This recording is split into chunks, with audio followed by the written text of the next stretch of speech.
So after nearly 30 years of being considered lost media, the full 16-minute pilot for Family Guy has finally been unearthed. You might be saying to yourself, but Clam, I'm pretty sure I saw this at some point. Well, you might have seen some of it. About 7 minutes of the original pilot was available to watch on the Family Guy Volume 2 DVD set and has since been uploaded to the internet, but this is the first time the full pilot has been available to the public for viewing. And today, we're going to be comparing the original pilot to the first official episode of Family Guy, Death Has a Shadow, to see what was changed and what ended up remaining the same. There are quite a few things to look at, from character voices to designs to the formula that would carry the show into 25 years of success. Well, success and some hiccups sprinkled in here and there. But before we get into that, let's gather a little context by looking at the history of the pilot, how it was made, and how it came to be found in the first place. So in 1995, lowly Rhode Island art student Seth MacFarlane conceptualized what would later become Family Guy with a 10-minute cartoon pilot called The Life of Larry. What state is that? I don't know. I got toothpaste on the article. Looks like Oklahoma.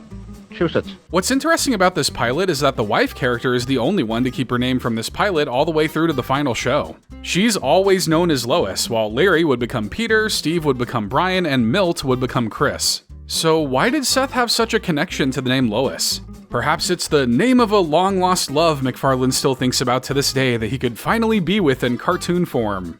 That'd be kinda sad and insane? And you thought making a sim out of your high school crush was depressing. This rough animation would be submitted as his thesis film while he was attending RISD, the Rhode Island School of Design, and would be the catalyst for landing him a job at animation juggernaut Hanna-Barbera, where he'd spend the next few years working on shows like Dexter's Laboratory, Cow and Chicken, and Johnny Bravo. But during that time, he would create a sequel to his original animation called Larry and Steve. I think I know what I'm talking about, all right? I didn't spend 12 years in kindergarten because I'm stupid. This further expanded upon the wacky dynamic between the dim-witted New England moron Larry and his wise, sophisticated dog Steve, which would form the basis for the characters Peter and Brian. What are we gonna do? Well, let's go shopping. Yeah, that's what I was thinking. The role of a talking dog was speaking to Seth like the Green Goblin mask, just begging to be brought to life. Luckily, executives at the Fox Broadcasting Company saw this short and decided to make a deal with MacFarlane. They offered him $50,000 to create a pilot for a show that could fit into their primetime animation slot, which may sound like a lot, but mind you, most episodes have a production cost of about $1 million. So after 6 months of non-stop work, MacFarlane had finally created what we're here to discuss today, a pilot for a little show called Family Guy. Fox ended up loving it and pushed it into production, giving it a full budget and cast and crew to bring the show to life. But like I said before, this pilot was considered lost media until recently. Outside of those aforementioned 7 minutes found on DVD, our only glimpses at the rest of the pilot came from short promos for the show in early 1999. Family Guy. Shoot, these things are lucky. But we owe the discovery of the missing pilot to a user of the Lost Media Wiki named Ghost the Dead Girl, who found all 16 minutes of the episode uploaded to the personal website of an animator named Robert Paulson, who is credited with having worked on the digital inking and painting of the episode. Paulson seems to have only worked on the pilot and nothing else related to Family Guy, so it's kinda wild that the pilot was in the hands of a one-off animator all along. But you know what's even wilder? The pilot was uploaded to his website back in 2022. It's just been sitting under our noses this entire time. Well, your noses and my chemoreceptors, but look, we're not here to talk about my weird body parts. Now, let's dive right into this pilot and see just how much was changed when it became Season 1, Episode 1, Death Has a Shadow. Smoking. How does a boy like that go so wrong? Okay, so let's start with those designs. As you can tell, the core ideas of the characters haven't changed, just mostly their colors. While Chris looks basically the same as his final counterpart, the pilot does have him rocking some ripped jeans. What is this, a brothel? Cover up your legs, you hussy! Meg would receive a full-on color overhaul, swapping her hat and shirt to pink. Lois has potentially the most drastically different look, sporting blonde hair and what looks like a mauve shirt. And aside from a few stylistic tweaks, Brian and Peter seem to have remained the same. It's hard to tell if it's just because of what I'm used to, but I think I prefer the updated designs. The pink in Meg's design helps her stand out much more, and she needs all the help she can get, and the orange of Lois's hair and the blue of her shirt are far more complementary. If there's one piece of pilot design I'd maybe keep, it'd be Peter's more defined glasses. Thick-rimmed glasses are all the rage now. You folks want some pancakes? No, thank you. See, that's the worst we got is Jemima's Witnesses. The cold opening remains conceptually unchanged, though the original pilot lacks the iconic theme song we've come to know and love. All we get is a simple jingle and a title card, which I actually kinda like. The quotation marks kinda imply that Family Guy is a fairly loose term to describe Peter based on the antics we'll see played out. Subtle storytelling at its finest. Absolute cinema. Excellent. The mind control device is nearing completion. Stewie, I said no toys at the table. Here we get a better look at Stewie's design, which is mostly the same aside from the change from a purple to a yellow shirt and green to red overalls. A little less Piccolo and a little more Winnie the Pooh. Again, I think the coloring helps him stand out and be a little less muted. And from here, we see the first divergence from the original pilot, as before Stewie says his first line, there's a short conversation between Lois and Meg. Mom, my lips are too thin. Can I please get collagen injections? Meg, you don't need to change the way you look. Which also transitions into the show's first ever cutaway. Honestly, it was kind of a bold move having a guy like Adolf so early in your cartoon, but I can see why they probably refrained from using him when pitching the series. The following lines after Stewie's are also edited slightly and given to Lois, when in the original pilot the lines are spoken by Meg, who sounds quite different. I remember when Stewie was born. He was the only baby I've ever seen who came out smiling. And exactly how many babies have you seen being delivered, Meg? But anyway, Meg in the original pilot is voiced by Seth's sister, Rachel McFarlane, who would go on to be replaced by Lacey Chabert, who would then go on to be replaced by Mila Kunis. Hopefully there's no bad blood between the siblings over that. Really though, all I hear is Haley Smith, so I'd say I'm more impartial to Kunis. There's just something to Kunis' voice that screams annoying weirdo teenager, in a good way, of course. Thou shalt get drunk. And that's what Chris sounds like. Well, the voice definitely matches that stoner teenager archetype, but that's not Seth Green voicing Chris just yet, but the other Seth. Honestly, not the worst thing in the world, but only if they would have kept this kind of characterization in the final show. So this means out of the entire main cast, Lois is the only one not to be voiced by McFarlane, but instead she's voiced by her soon-to-be regular Alex Borstein. Don't touch the thermostat, Meg. Your father gets upset. From there, the plot proceeds normally, though we do get a surprising cameo in the original pilot that we don't entirely get in Death Has a Shadow. Hey, Peter, my thing went off. Your thermostat okay? Yeah, it's all right. Hey, is my kid over here? Forget it, false alarm. So yeah, that guy looks to be a pretty untouched and unchanged Cleveland Brown, though Mike Henry has yet to give him his signature drawn-out drawl. What is pretty interesting though is that for a brief moment, Cleveland was voiced by longtime voice actor Phil Lamar. I like Lamar's work, but honestly, I don't think it fits super well for Cleveland, or at least for who Cleveland would become. Anyway, both episodes continue about the same from there, with cutaways referencing Peter's drinking. Yet miraculously, Job was still able to keep his dignity.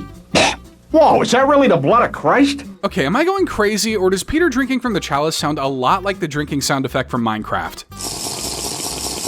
I won't throw on my tinfoil hat just yet, but what if, right? But then the following cutaway after that appears not only in the show's first episode and the pilot, but also the Life of Larry pilot created all those years ago.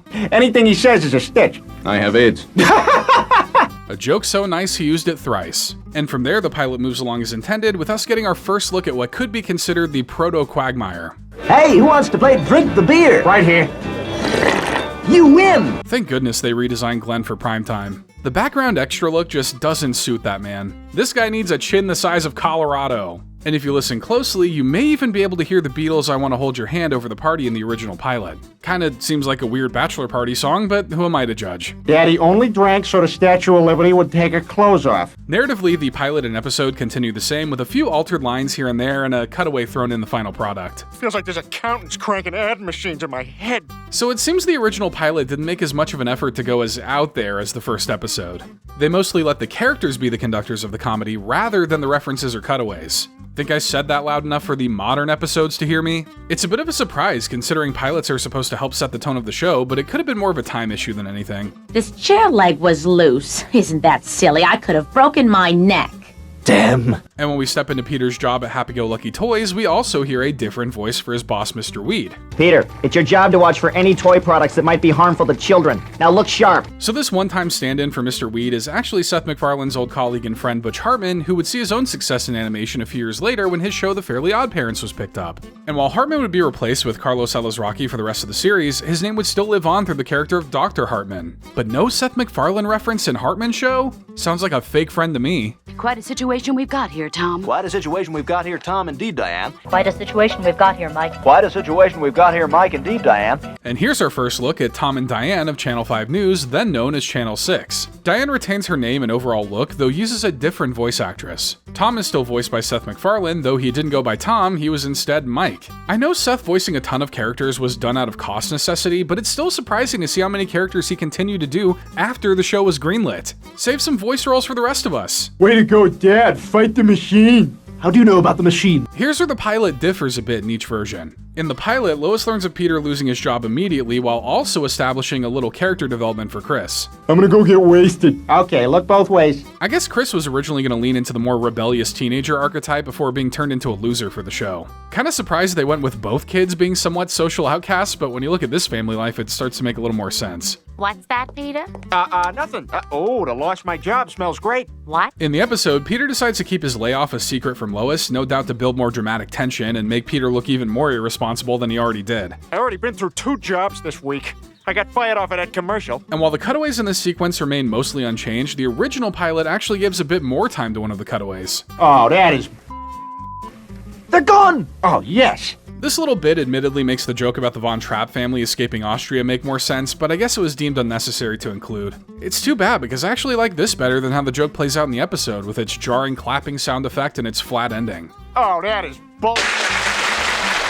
In the original pilot, Peter immediately gets the idea to go on welfare from Chris. Hey, Dad, you ever think of welfare? That's like free money, you know. While in the actual episode, a full 2 minutes is added before Peter makes that decision, inserting scenes of Peter trying to tell Lois the truth and failing. What is it, Peter?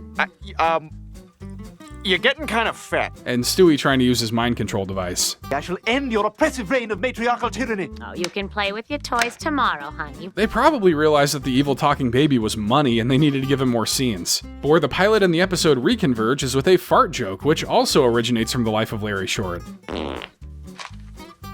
What the hell was that? A joke so fine he used it thrine. So Peter eventually gets his welfare check of $150,000 a week, and while there's some deliberation over it, both Peters end up spending it relatively similarly. Peter, you bought the statue of David?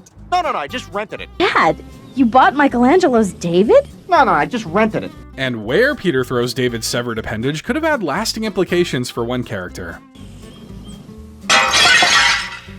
Shoot, these things are lucky. Proto-Quagmire was all over the place. Who knows what horrors he'd unleash on the world if this was the guy we got stuck with. So Peter in the show continues to recklessly spend unearned government money, and eventually Lois learns what's going on. Congratulations on all your success. Here's your welfare check. What the? 2 censored swears in the first episode? This really was the most dangerous episode of 1999 TV, huh? Hope everyone had some pearls to clutch back then. Anyway, once the jig is up, Peter has similar ideas on how to give the money back to the taxpayers. Amazing, you can barely drive a car, and yet you are allowed to fly a blimp? Yeah, America's great, isn't it? Except for the South. So in the original pilot, they only had enough budget for a hot air balloon, but in the full episode, they're upgraded to a blimp. Didn't think more money meant you could draw bigger balloons. You learn something new every day. But I guess neither video could afford footage of seeing the balloon shot down. And from there, the pilot and the episode play out more or less the same. Peter and Brian land in jail. All the rumors about dropping a soap are true. Really? Oh, yeah, you can't hold on to that thing to save your life. Lois finds out about it. Hello? Oh my God. And Peter appeals to the court. And everybody learns a valuable lesson.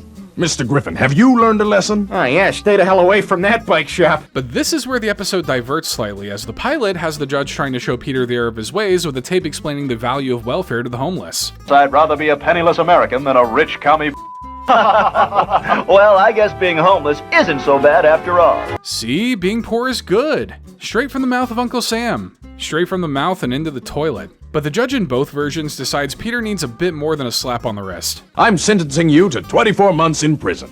Oh no. Oh no. Oh, no. Oh no! Well, you know what happens next. Oh yeah! Except, in the pilot, the Kool-Aid Man doesn't appear. I guess his lawyers hadn't approved the contract negotiations yet. So we just get Mr. Weed building a house of cards. Oh, no. And in both versions, Lois makes a heartfelt plea to the judge while letting Peter know that she loves him no matter how much or how little money he has. I know he only accepted that money because he wanted to be a good husband and father. I know he only accepted the money because he thought it would make him better in the eyes of his family. It's clear that both versions wanted to establish Lois as the emotional backbone of the family, standing by her husband no matter what. But I'd like to think her love has its limits. Okay, you can go to jail with him. What? But never fear, the show's Deus Ex Machina, aka the evil genius baby, can make everything right. Let us see how the iron constitution of American justice fares against the device.